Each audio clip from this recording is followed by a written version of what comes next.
Somebody say, I love Nigeria. Mo nífẹ̀ẹ́ orílẹ̀-èdè Nàìjíríà. Some people are not saying it. It's Àwọn kò okay, I sì sọ náà. understand.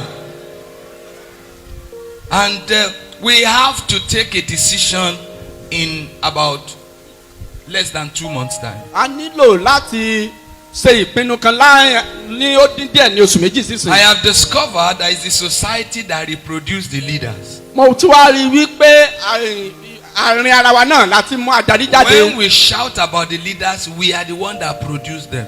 Tá a bá ń sọ̀rọ̀ nípa àwọn adarí àwa náà la mú wọn jáde. We are the one that put people that we want there. Àwa náà la ń fẹ́ síbẹ̀. And they represent who we are. Wọ́n wá ń sojú irú èèyàn tá a jẹ́. How many of you, by now, you don't have to say it, you have a candidate in your mind you want to vote for? Can I see your hand? You're already thinking. Can I see your hand? Raise it very well. I have already in my mind too. Raise it. I'm not asking you to say it. This is not a political group. Raise it. You are thinking. Okay, let's say it this way. How many of you have a candidate in your mind you wish we win? Can you raise your hand? Okay. Now, those of you that are going to vote, I want to pray a prayer for you. And I want your loud amen. That man you want to vote for, may your children have his character in Jesus' name. Samuel. Why are you quiet? Somebody is doing like this. Why? You didn't get it. That man you want to vote for, that man you are rooting for, that man you are shouting on Facebook and crying about, may your children have his destiny in Jesus' name.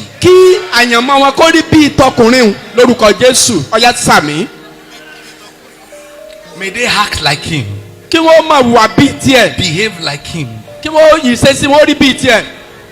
You are not saying amen. Sami. Go and think. If you don't want a leader that your children will look like, why do you want to vote for him?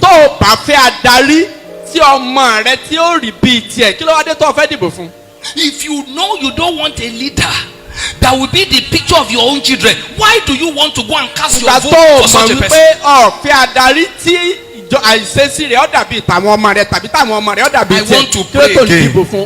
Whoever you vote for, let their destiny, good or bad, come upon your children.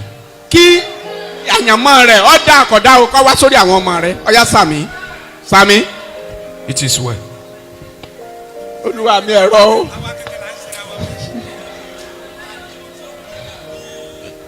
I said this because I want to take the election serious.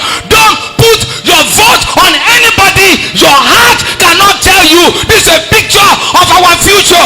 If you do it, you are bringing a curse upon your children.